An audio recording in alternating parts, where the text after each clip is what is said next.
events and characters are not real and have no connection with anyone real or living or dead or anything like that.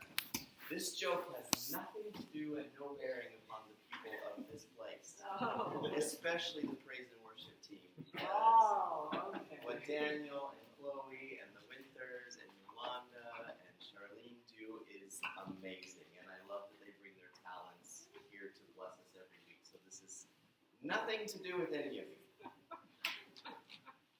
As you probably know, church feuds are not uncommon, especially among those small groups or cliques within a congregation, especially if it's larger.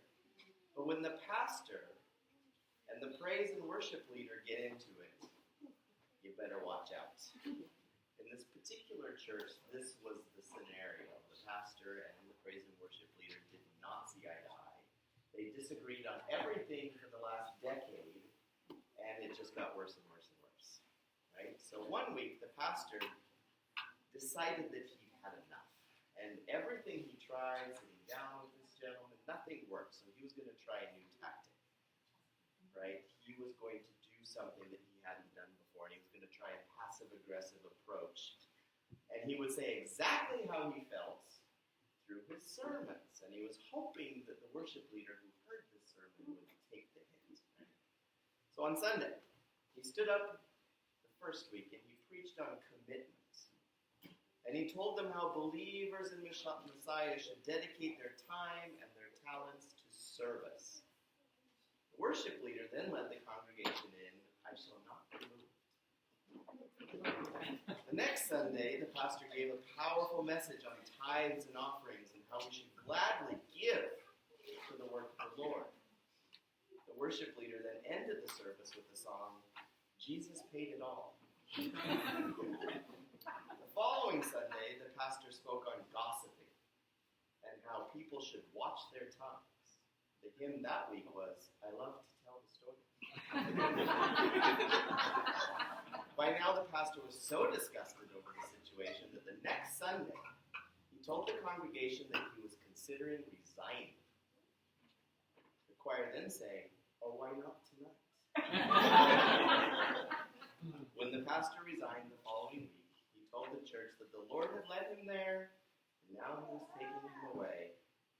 With resounding voices, the praise and worship team began the timeless hymn, What a Friend We Have in Jesus. There you go. For those of you who may not have had a moment over this past week to read through the Parsha, allow me to give you kind of the Reader's Digest version. A new king arises over Egypt who does not know Joseph. And this new king fears that the Hebrews pose a very real threat to his power.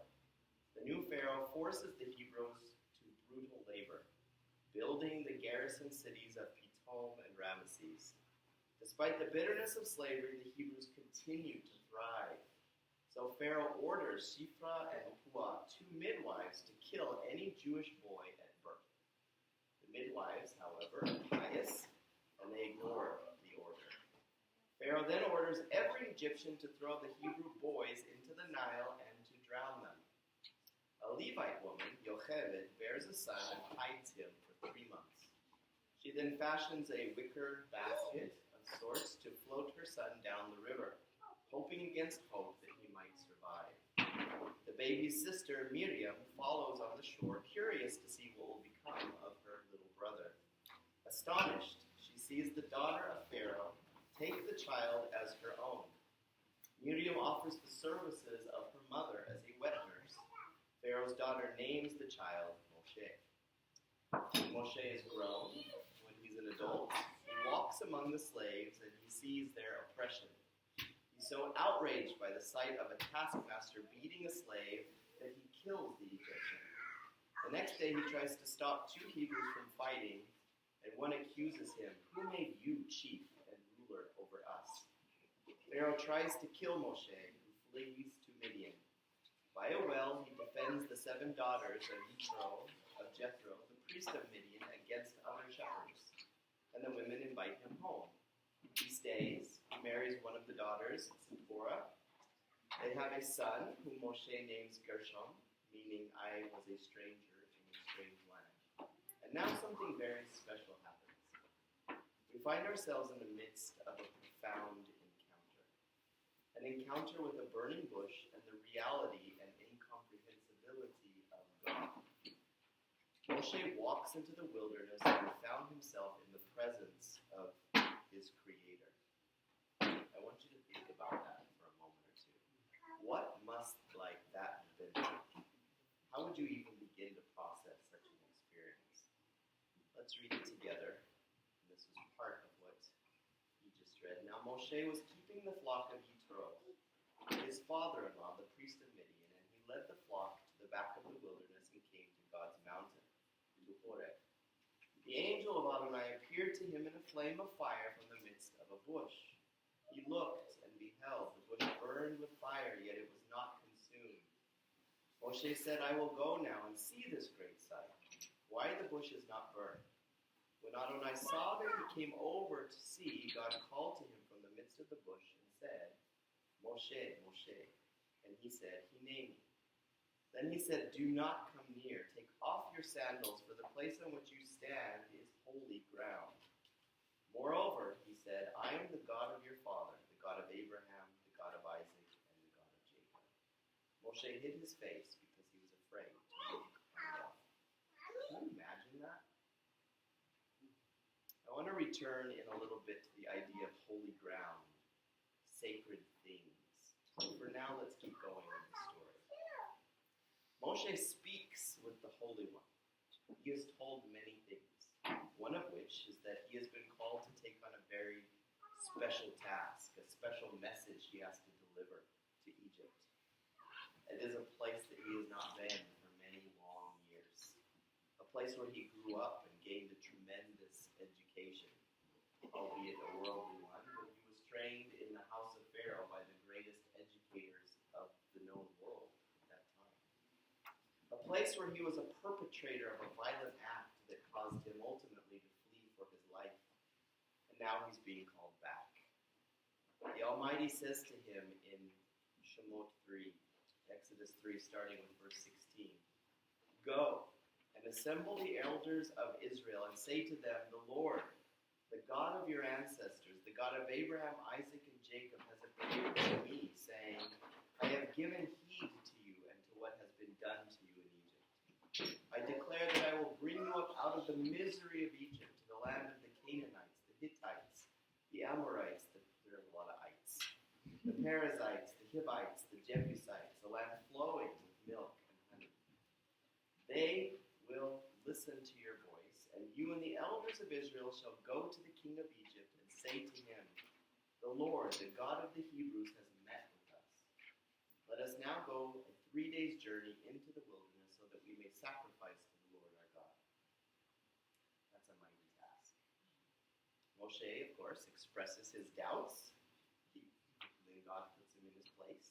Moshe sets off for the land of his birth to help deliver a message to a people who have been slaves for over 400 years and tell them that God has heard their cries and will deliver them. At first, Moshe's mission seems to be a success. He had feared that the people would not believe him. But Hashem had given him signs to perform, and his brother Aaron, to speak on his behalf. And Moshe, we are told in Exodus 4, 30 and 31, performed the signs before the people, and they believed. And when they heard that Adonai was concerned about them and had seen their misery, they bowed down and worshipped. Now keep in mind that generation after generation of slavery, and you have told, your parents have told you, God will deliver us, God will deliver us. And by however many generations go by, they're stories, right? And you have to wonder at the doubt in some of the parents' minds who still instruct their children. But until this point, God had been a God who makes promises. But he had not been a God who delivered on those promises in a national, communal way. So this was a promise. There's a promise. He's making a promise. So far, so good, right? But then things start to go terribly wrong, and they get worse. Moshe's first appearance before Pharaoh is a complete disaster. This is the encounter. We can read it together if you're following along. Exodus 5, starting with verse 1. Moshe and Aaron came and said to Pharaoh, "This is what Adonai, the God of Israel, says. Let my people go, that they may hold a feast to me in the wilderness." But Pharaoh said, "Who is Adonai, that I should obey his voice and let Israel go? I do not know Adonai, and moreover, I will not let Israel go." So that's how this is going to go. Pharaoh tells Moshe and Aaron what he thinks of their little idea to let the people go. The Holy One, knowing all things, of course, already knew that this was coming and told Moshe so when they first spoke. He said in verse 19 and 20 of Exodus 3, "I know, however, that the king of Egypt will not let you go except by a mighty hand. So I will stretch out my hand and strike Egypt with all my wonders that I will perform in it. After that, he will let you go." So, Pharaoh refuses to recognize the God of Israel, the one and only true God, and he rejects Moses' request to let the people travel into the wilderness. Clearly, this request incited anger in Pharaoh. We know this because of what he does next. It was not enough to refuse their request. He had to make it known exactly how he felt about the idea in another way. To be fair, if you were the ruler of the most powerful kingdom on earth at that time, would you simply let millions of people walk out the door with a fond farewell and be sure to send a postcard when you get there? Probably not. So, there's a lot of people. And I almost went into some math, which I hate. But there's some very good biblical evidence that the number of people who fled Egypt, scholars, I know that comes as a complete surprise to you, don't agree at all. And the numbers aren't just within, we're talking give or take millions. Anywhere from the number of 6,000 to 6 million. That's quite a difference. And you can find biblical evidence to support both numbers. But maybe that's a conversation for another time. Anyway, that's a lot of people, right? As if life was not already difficult enough for the Hebrews, Pharaoh issues a decree that makes their life even worse. He orders that the same quota of bricks must be made each day, but now they must also gather their own straw in order to make the bricks. Needless to say, this news goes over with the Hebrews about as well as having your arm sawed off after taking a baby Tylenol. They're not happy, right? People turn to Moshe and his brother, and they say, "May Adonai look on you and judge, because you have made us a stench in the eyes of Pharaoh and in the eyes of his servants, putting a sword in their hand to kill us." Some deliverance, right? Moshe and Aaron return to Pharaoh to renew their request. Moshe performs a miraculous act. They turn a staff into a snake. Sounds pretty awesome to me. I can't do that. But Pharaoh, to say the least, is unimpressed. His own magicians can do the same. The Hebrews, he says, will remain slaves. Can you get a sense of the tremendous pressure that Moshe must have been under? He's operating under a lot of pressure. He didn't want to be there in the first place. He's an 80-year-old man. He's tired. He thought he'd spend the rest of his days, with the sheep and his family. That isn't happening. Now he's back in this place with people that he had lived among and taken care of him for so long. He's telling them these things that they don't want to hear. Not only does Pharaoh not want to hear it, but nobody wants to hear it. After this first setback, at the end of this parsha, he turns to God and says, "Why, Lord, have you brought trouble on this people? Is this why you sent me? Ever since I went to Pharaoh to speak in your name, he has brought trouble on this people, and you have not rescued your people at all." In next week's parsha, even when God reassures him that he will eventually succeed, he replies, "If the sons of Israel will not listen to me, why would Pharaoh listen to me, since I speak with faltering lips?" It's a big task. That was Exodus 16. But that's a discussion for next week. Let me return now to the idea of sacred or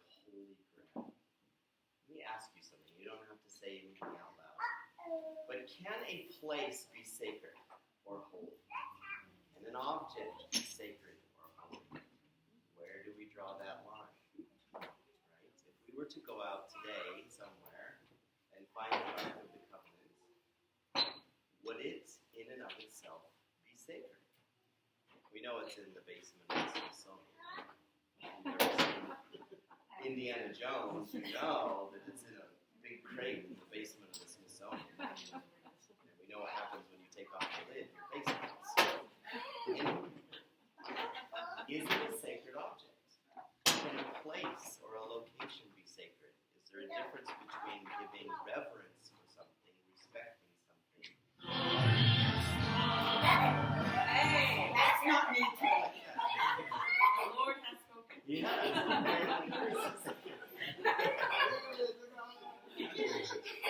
While you're thinking about that, the reason I bring this up is that today's Torah section contains the very first biblical example we have of a sacred space.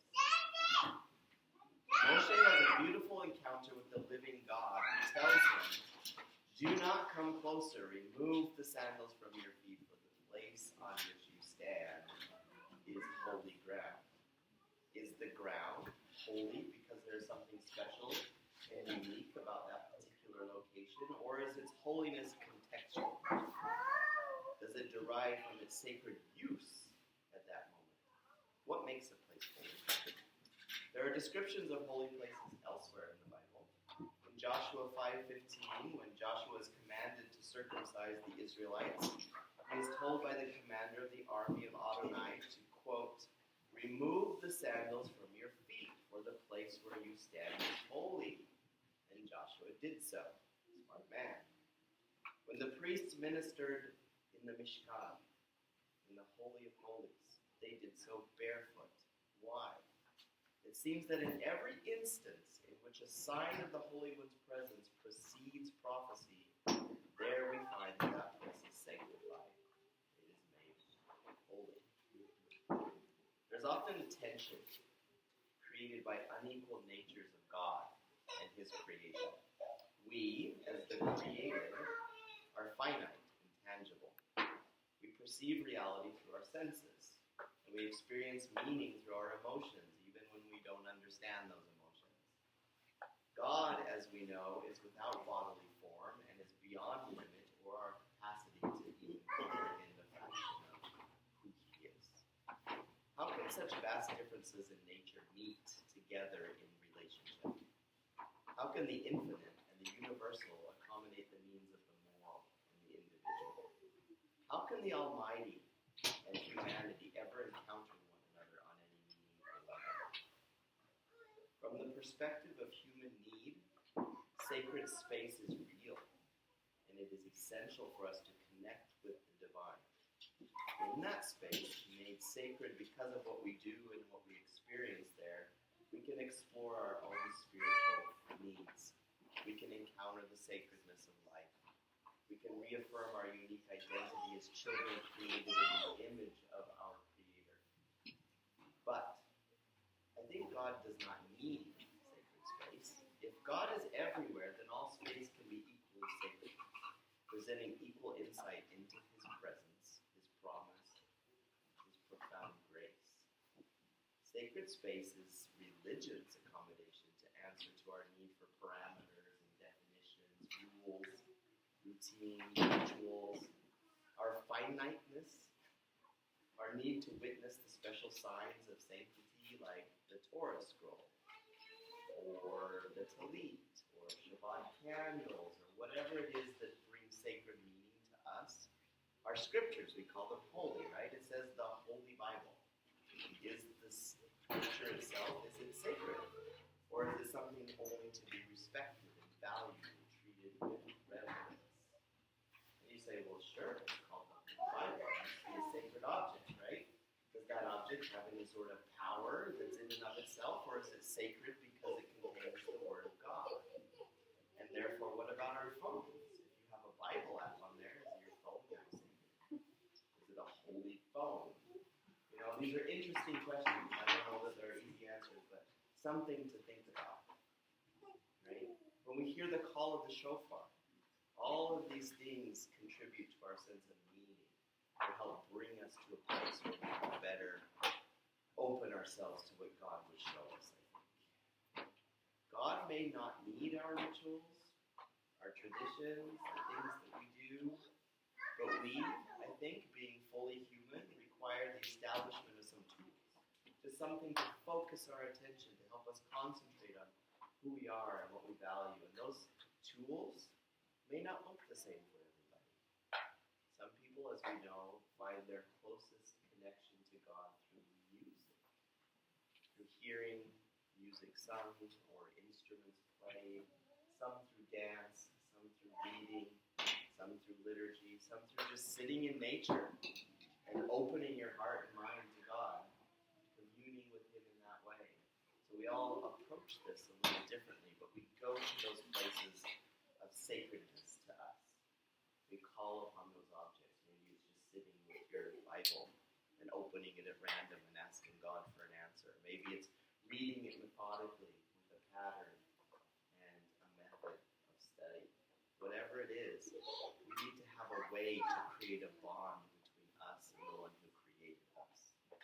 Moshe stood on sacred ground because in that context, he was in the presence of God and he knew it. We too stand in a sacred place anytime we're aware of the potential of that moment and of all moments when we seek His presence. Perhaps that's our ultimate mission. Do you have to go to a church to feel God's presence? Can you sense Him in the grocery store, on the bus, stuck in traffic, walking down the street, sitting in a doctor's office? I think so. Perhaps that's our ultimate mission. To transform every moment into a sacred moment, and every place into a sacred place. Then, in a world of darkness, when the voice of the enemy encroaches on all sides, we too will remove our shoes in reverence and dwell in God's peace and awesome love. I think that's the greatest challenge. It's easy to hear His voice in the still and quiet. Can we hear His voice in the clamor of the world that we face every day? And you're having a chair thrown at your head by a kindergartner. Can I hear God's voice? Sometimes I wish I could call a little divine lightning. That says duck. That says duck. Yeah. That's our greatest challenge. I want to do something a little bit different here. I still want to be able to open this time briefly to people to have, if they have questions or comments. But I know that people by this time are also hungry and are tired of corralling children, wrangling the masses. So what we're going to do is if anyone has a comment or a question, you're welcome to ask or make that comment. But let's just keep them very brief, and then if there's some longer discussion